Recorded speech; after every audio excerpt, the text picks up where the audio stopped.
can speak for him.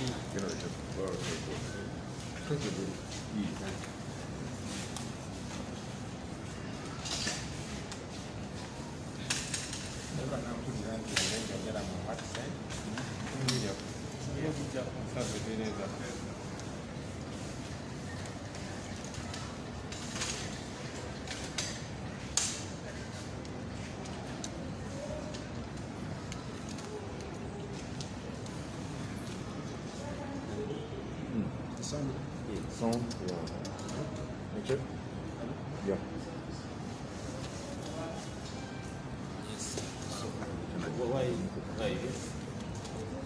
We just saw Honorable Ssegirinya is in a terrible state.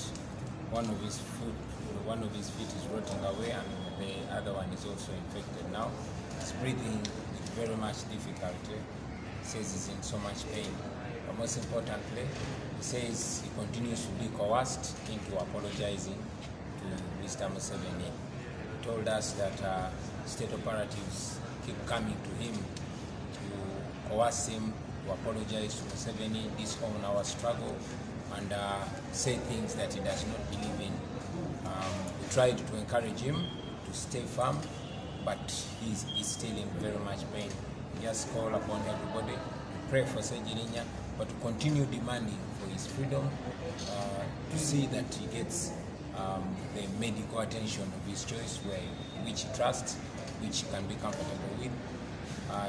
The Honorable Ssegirinya is in a very bad state, and we hope the worst does not happen to him. Yeah. How hard was it for you to reach in there? We were here before and we were told that some MPs were not allowed to enter with phones. Yeah, we were not allowed to enter with phones, which was okay with us. Of course, we just wanted, that's illegal, you all know, but we just wanted to see Honorable Ssegirinya. And like I said, he's in a very bad state.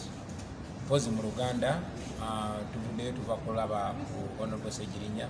Honorable Ssegirinya ali mu mbeera mbi nnyo, assa bubi nnyo, afuna obuzibu bungi nnyo okussa ekigere kye ekimu kivunze n'ekirala nakyo kitandise kati okukosebwa. Tutegeeza nti ali mu bulumi bw'amaanyi, naye okusinga kwa byonna atutegeezezza nti abakozi ba gavumenti ba state operatives bamubeerako ebbanga lyonna nga bamukaka okwogera ku kamera, okwetondera mu Museveni n'okwegaana ekibiina kyaffe n'okwegaana struggle gye tulimu. Atutegeezezza nti babeera bwemwetayirirako ensonga lwaki bamukumidde mu mbeera eno. Bategeeza nti singa avaayo neyetondera Museveni n'ayogera ne byeyatakiririzaamu bwe bajja okumuta.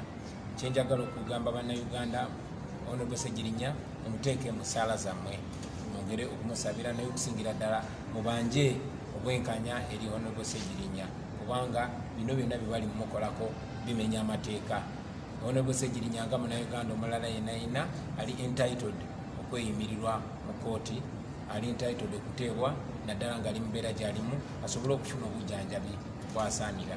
Naye singa asigala mu mbeera eno byonna tulibeeraliikirivu, kye tutayagala kiyinza okumutuukako. Olowooza ku mbeera gy'olabyemu Honorable anaawulira mu ddwaliro lya Uganda oba osuubira bayinza omutwalako ebweru? Engeri gye siri musawo sisobola kwogera na maanyi ku wa wayinza kuwonera, naye omuntu yenna alabira ddala nti Honorable Ssegirinya yeetaaga obujjanjabi obw'amaanyi, obujjanjabi obukugu.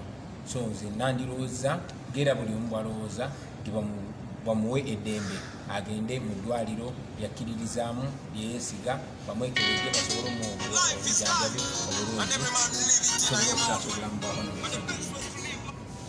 Mr. President, maybe does he has a caretakers inside? Is he getting medication or? Yeah, come again. Is he having caretakers? Is he getting medication? No, Honorable Ssegirinya has no single caretaker. It's only prison warders inside his ward. And like I was saying, they blocked us from entering with our phones, but he informed us that other people are allowed to go in with their phones and to also record him and push him to make statements that he doesn't believe in. Yes. mu Luganda mukama waffe ayinamu abooluganda naki oba alimu yekka Ssegirinya talinamu wa Luganda yenna oba mujjanjabi yenna amuliko wabula abakuumi ba prisoni be bamuliko bokka. Dr. Katuweyo naye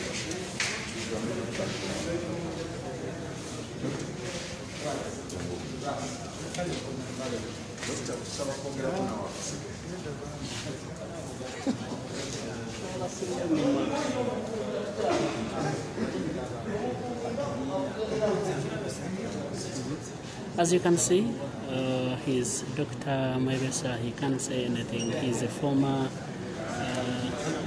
Director General. He was requested by the media to say something. He said no. So.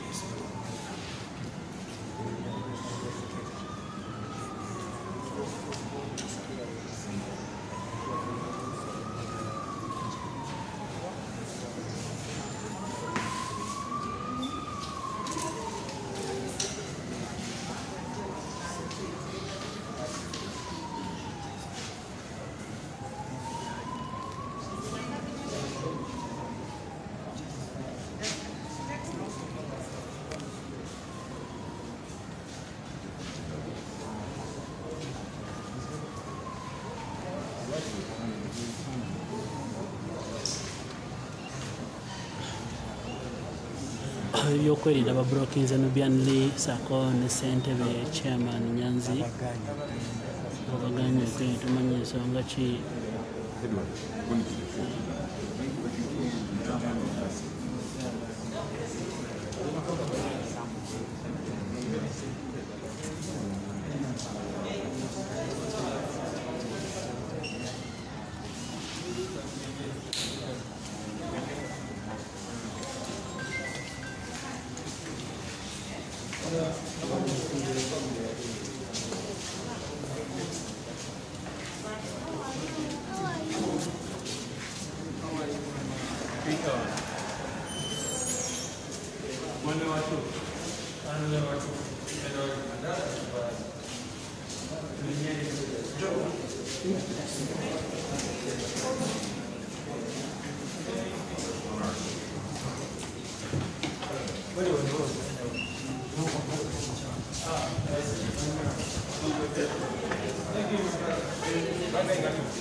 tuyitire wange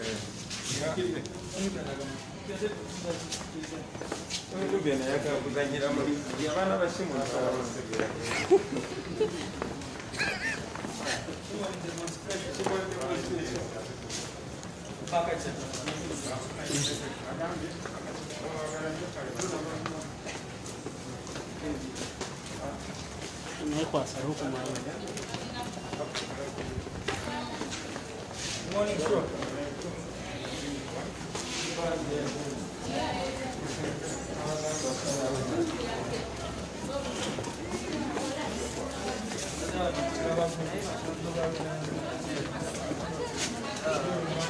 Rukuma on your side.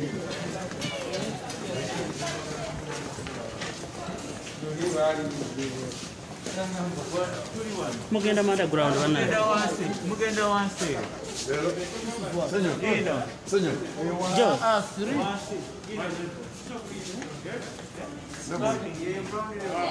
excuse me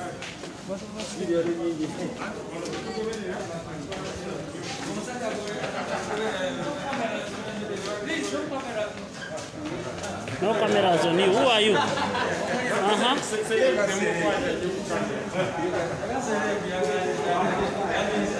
No cameras on. Cheya chichi ngaba kuganya kwingi.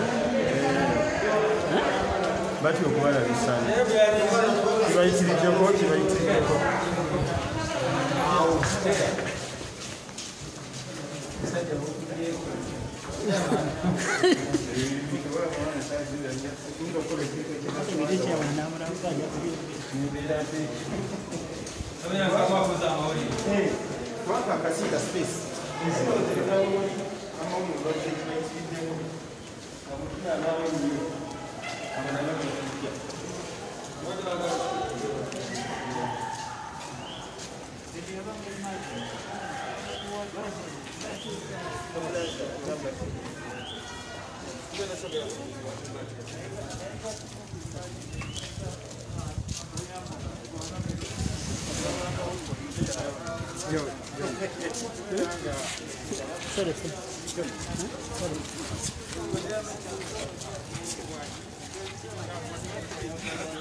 Yeah, that's what I call raw bad over style. We were expecting no visitor here. But it was Subira. He's called the 10th President of the Republic of Uganda. Somebody can call him Mr. Smart. He's ever smart. Sorry, the one.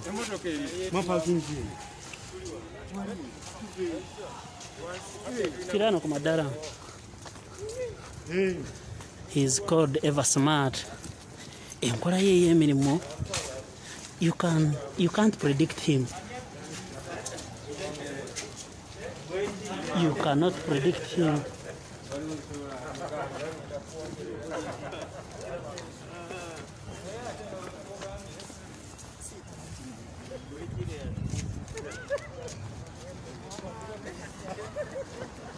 You cannot predict him. He's ever smart in his actions.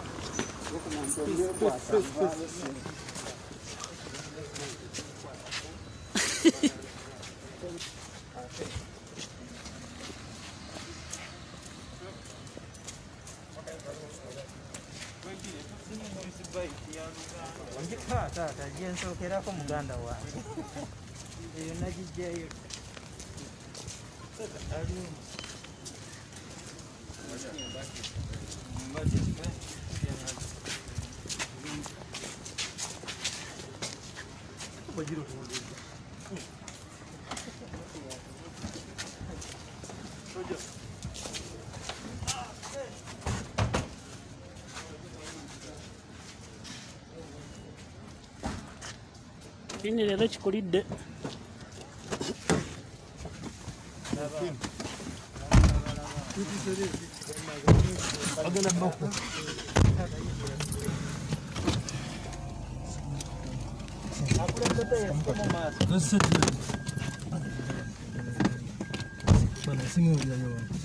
Sasa kwa nini?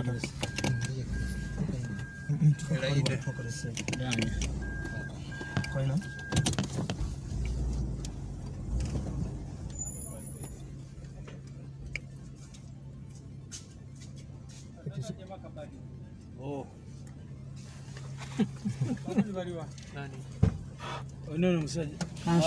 Inacho ngamba 7. Bana uli wakana. Ante kazi. Gala omba vile bana. Gala. Asose kujamu kabadi. Inga tujide. Kama ni tena waje kutoa. Mkuu kwa kusangi Mukari. Tuitawa. Bwekiriye.